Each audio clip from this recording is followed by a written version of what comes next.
Apesar da fiscalização, em pouco tempo conseguimos encontrar um fornecedor da droga pela internet. Este medicamento, que nas farmácias não passa de R$ 20, é vendido por mais de 300 sem receita médica e a entrega é garantida em até 2 dias. Fomos informados sobre o processo de negociação numa rápida troca de e-mails. Tudo muito fácil, inclusive com a conta bancária do fornecedor para fazer o depósito, claro. E não encontramos a droga para vender em apenas um site. Há vários, com preços e dosagens diferentes, que prometem resultados rápidos. Nenhum deles deixa claro a enorme lista de efeitos colaterais. Paula Yakamoto tomou a Ritalina por apenas 4 dias, o suficiente para se sentir muito mal. Eu comecei a ficar quente, comecei a ficar acelerada, o coração começou a bater mais rápido. Eu comecei a sentir muita ansiedade nas coisas, tudo eu queria fazer mais rápido. E ao invés de prestar atenção numa coisa só, comecei a me dispersar mais ainda. Eu comecei a ficar mais elétrica. Não usarem medicação sem diagnóstico, porque qualquer medicamento, por que se chama droga? Todo medicamento é uma droga. Então, assim como ele tem seus benefícios, ele tem seus malefícios também, ele pode fazer muito mal também. A Anvisa informou que, em parceria com a Polícia Federal, controla e tira do ar sites na internet que vendem medicamentos controlados ou proibidos. O problema é que muitas vezes os criminosos usam domínios do exterior e, nesses casos, o Brasil não tem poder de interferência. A denúncia da população é um dos caminhos para se acabar com esse tipo de comércio. Vender remédios proibidos ou controlados é considerado tráfico de entorpecentes, portanto, um crime hediondo. Para discutir esse assunto, recebemos no estúdio do Rio de Janeiro o médico Daniel Ziegenheit, no Centro de Neuropsicologia Aplicada. Bom dia, doutor. Bom dia. Doutor, como o diagnóstico do déficit de atenção é difícil e a doença pode ser confundida com outros transtornos, né? Qual é o especialista mais indicado para fazer o diagnóstico e com base em que sintomas e exames o médico identifica esse tipo de transtorno? O transtorno de déficit de atenção e hiperatividade é um transtorno atualmente no Brasil visto pelos psiquiatras e neuropediatras, ou então neurologistas. É um transtorno que, para o diagnóstico correto, precisa de uma avaliação adequada clínica, por um especialista. Muitas vezes o psiquiatra e o neurologista, ele não tem a formação específica para diagnosticar o déficit de atenção. Então a gente sempre indica, procure especialistas em transtorno de déficit de atenção e hiperatividade. Podem ser psiquiatras ou neuropediatras. O diagnóstico é um diagnóstico clínico e alguns testes podem ajudar a distinguir transtorno de déficit de atenção de outros transtornos que comprometem o aprendizado, como, por exemplo, a avaliação neuropsicológica. Mas o diagnóstico, ele é um diagnóstico clínico. Esse diagnóstico não está sendo meio banalizado, porque qualquer criança levada na escola pode estar sendo considerada hiperativa ou com déficit de atenção, e daí esse remédio é prescrito e aumenta a facilidade de acesso a ele, inclusive? O que acontece é que toda vez que a gente começa a divulgar, né, um transtorno, e há 10, 15 anos atrás pouco se sabia sobre o assunto, existe uma quantidade cada vez maior de interesse sobre, e aí você acaba tendo uma expansão desse diagnóstico, uma situação inadequada, e coisas que não são déficit de atenção, ou então crianças que não têm problema algum, têm um diagnóstico feito de forma inadequada. Não, como é esse caso aí, por exemplo, que são adolescentes que não têm problema algum e acabam buscando esse tipo de medicamento para se manter mais atento ou acordado para estudar. Agora, a anfetamina, o uso irregular da anfetamina, ela já vem aumentando nos últimos tempos, não só para se manter acordado, mas também em remédios para emagrecer. Você acha que está na hora da Anvisa ou do próprio governo começar a fazer uma campanha mais efetiva sobre os riscos desse tipo de medicamento? Sim, na verdade existem dois pontos diferentes, muito interessantes. Primeiro, seria o diagnóstico inadequado feito pelo médico e aí a medicação inadequada. O outro é o mau uso, ou seja, quando a pessoa, na verdade, não tem o diagnóstico e por conta própria procura para ter algum benefício que não aquele benefício da própria medicação, ou enfim, seria necessário para um determinado diagnóstico. Então eu posso, por exemplo, como houve desde a década de 80, né, usar anfetamina para querer emagrecer sem ter indicação, sem ser acompanhado por um clínico, né, e muitas vezes estando em risco, especialmente no caso da anfetamina, de quadros mais graves, como a psicose anfetamínica e tudo isso.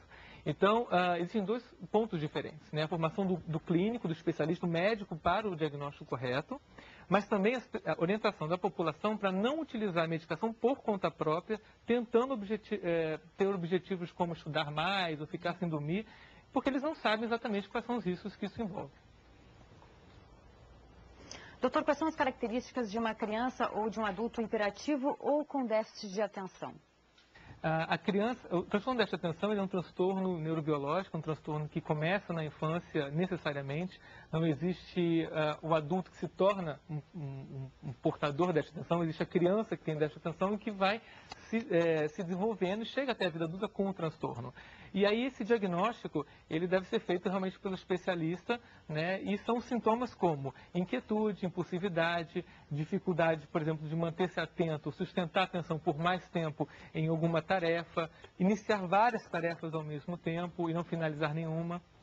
Agora, doutor, a questão que você está falando dos adolescentes que usam indiscriminadamente, tem um estudo curioso de 2004 na Universidade de Wisconsin, nos Estados Unidos, que 1 em cada 5 estudantes já tinha experimentado a droga naquela época. Quer dizer, isso é um negócio que vem crescendo só. E agora o perigo também é a maneira como ela é usada, né? Porque alguns trituram o comprimido para cheirar, outros injetam, quer dizer, pode dar um entupimento de alguma veia. Quer dizer, a maneira como é usada, além do efeito em si da droga, também é comprometedor. Eu queria até que você falasse um pouquinho dos sintomas também, por exemplo, que a pessoa pode desenvolver a partir do uso irregular, né? Tá, perfeito.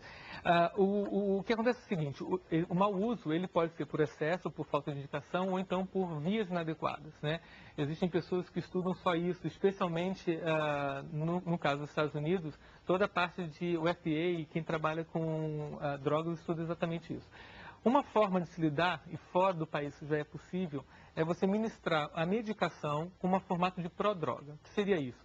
Seria uma medicação que quando você injeta, macera, cheira, faz qualquer coisa, ela não funciona. Ela, para funcionar, ela precisa atingir, por exemplo, um pH que existe no estômago, ela é modificada e aí ela cai na corrente sanguínea e começa a funcionar. Então, isso é uma forma de se lidar com pessoas que, inclusive, têm a própria indicação, mas que também têm, como uma outra morbidade, o uso pretérico de, por exemplo, drogas. Então, o paciente que tem déficit de atenção, e tem estudos mostrando, ele tem maior prevalência, ou maior risco de ser adicto a algum outro tipo de droga. E quando ele chega no consultório, não é por causa disso, que você sabe que é uma coisa frequente, que você vai deixar de tratá-lo. Mas, de qualquer forma, o próprio médico fica preocupado. Claro. Então, ele acaba preferindo, muitas vezes, uma prodroga. Daniel, até pouco tempo você acreditava que os sintomas de déficit de atenção, eles desapareciam na adolescência e na vida adulta. Por que essa crença deixou de existir? Na verdade, o transtorno de déficit de atenção, ele inicialmente foi, descrito como um transtorno hipercinético da infância. Então, é um problema só de agitação. Isso na década de 60. Quando chegou na década de 90, 2000, começaram a ver que, na verdade, o mais importante, o que trazia mais problema, não era a hipercinesia ou essa agitação, era justamente a dificuldade de manter-se concentrado, era a parte cognitiva. E aí ficou claro que a criança ela pode gradativamente deixar de ser uma criança agitada, mas ela mantém sintomas frequentemente de desatenção, dificuldade de sustentar a atenção, e com isso ela tem comprometimento acadêmico, profissional, relacional, quer dizer, existem várias situações que o adulto acaba tendo problema por ter déficit de atenção. Mas ele muitas vezes deixa de ser hiperativo e mantém apenas a desatenção e a disfunção executiva, que é a organização, planejamento. Tá ótimo, nós conversamos com o Dr. Daniel Zickenheit, nome difícil, né, doutor? Eu me preparei para falar o seu sobrenome. E ele é médico do Centro de Neuropsicologia Aplicada. Muito obrigada pela sua participação aqui nessa discussão. E a polícia vai investigar... Diga. Oi, só gostaria de falar só mais um aspecto, quer dizer, eu acho que é importante na orientação de todos que a Associação Brasileira de Déficit de Atenção é uma associação que existe justamente para divulgar, né, divulgar informações corretas, centros de tratamento, centros inclusive de tratamento gratuito. Então, a associação ela tem uma página na internet e ela presta essa ajuda, era uma associação sem fins lucrativos e que é presidida e organizada por familiares e portadores de déficit de atenção. Lembrando só que quem quiser saber mais, quem estiver interessado em mais informações sobre esse assunto, é só acessar o nosso site g1.com.br/globonews. Esses locais também que o Dr. Zickenheit acabou de dizer, Vou instalar no nome nosso complicado mesmo, Singerreich, viu? Eu estava explicando aqui que tem um accent alemão aqui. Foram várias indicações para eu falar certinho o nome dele. Obrigada, doutor. Obrigada, Luciano. Obrigada, Raquel.